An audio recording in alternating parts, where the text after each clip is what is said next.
उनका विलय हो रहा है, वो एक हो रही हैं। और यहाँ पर हम तेलंगाना 2 राज्य कमेटी को आप विलय करने जा रहे हैं, एक ताकत बनने जा रहे हैं।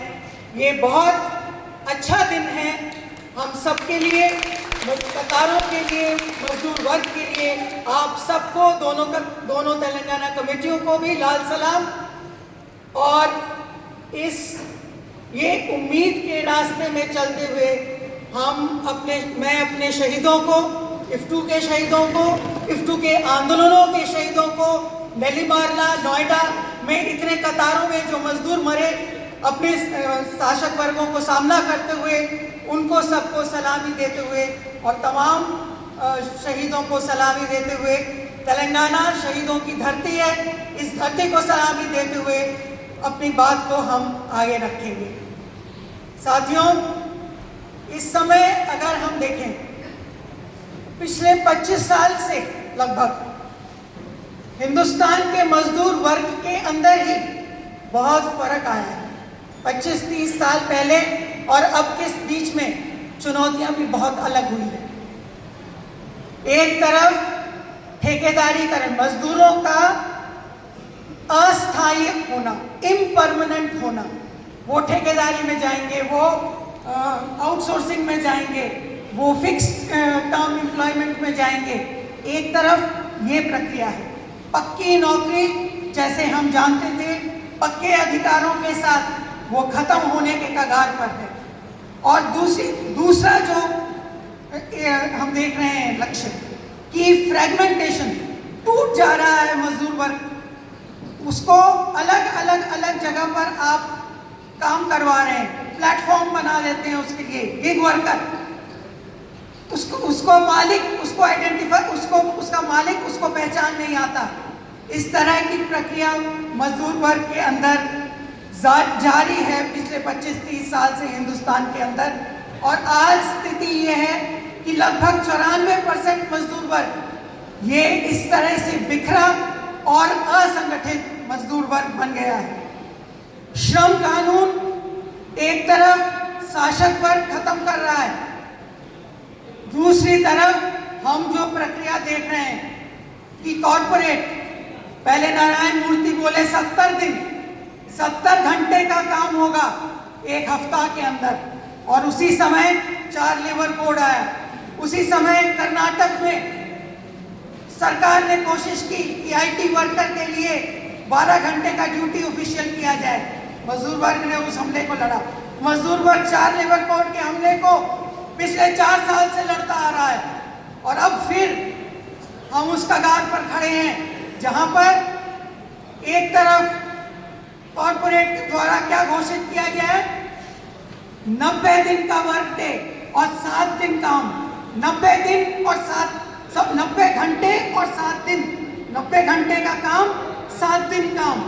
एक तरफ ये, और दूसरी तरफ मोदी सरकार की घोषणा कि अब हम मार्च तक लागू कर देंगे 4 लेबर कोड।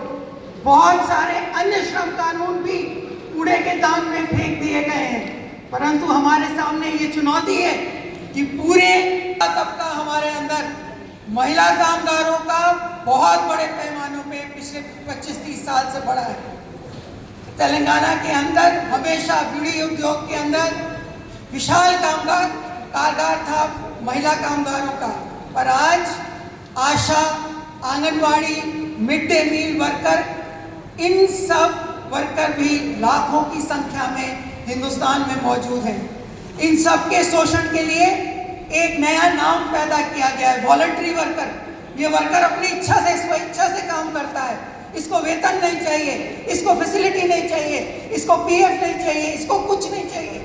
ये वैसे ही काम करने के लिए आ जाता है, और सरकार अपनी दया से इसको 1000 रुपये, 2000 रुपये इस तरह से पैसे फेंकती है।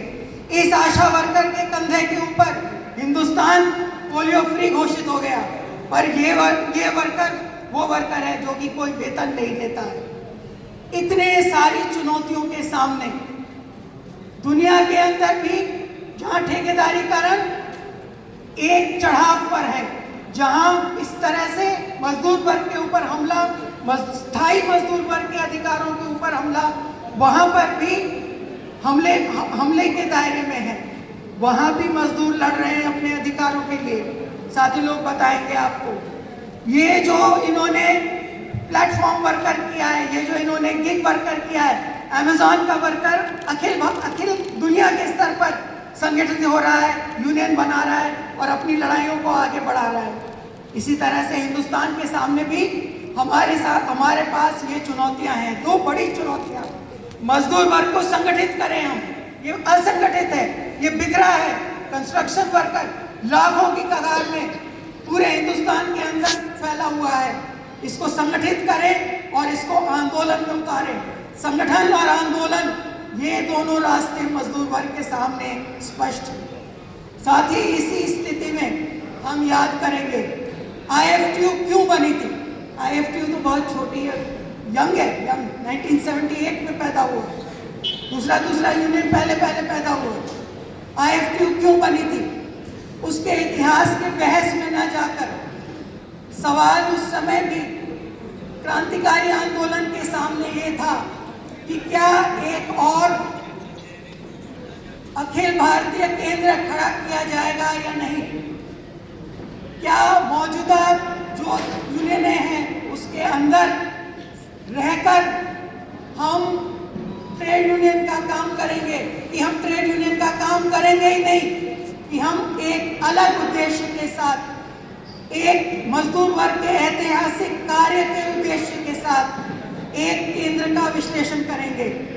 और पक्ष यही रहा और 1978 में IFTU का गठन किया गया।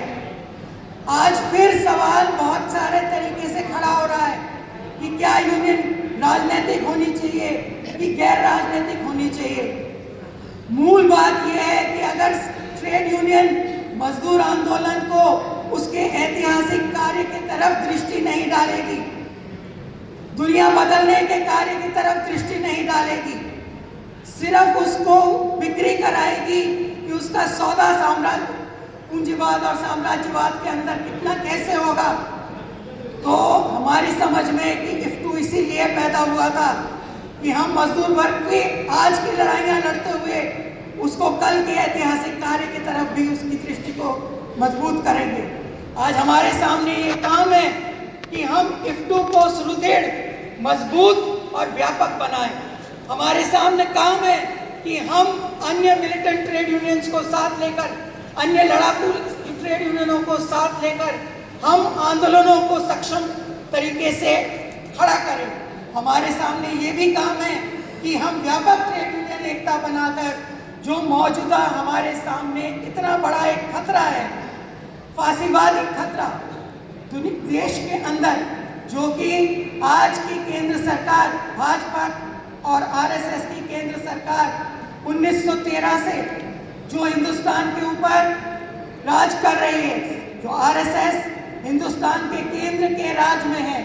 ये सही बात है कि 2024 के बाद इसको ठेस पहुंची है और आज फांसीवादी खतरा हिंदुस्तान के वर्कर के ऊपर जो है वो है कि एक तरफ इसके विभाजनकारी कार्य कि ये जात और धर्म पर मजदूर वर्ग को बांटने निकला है, और दूसरा कि तमाम अधिकार, जनवादी अधिकारों को कुचलकर हिंदुस्तान के ऊपर फांसीवाद थोपने जा रहा है।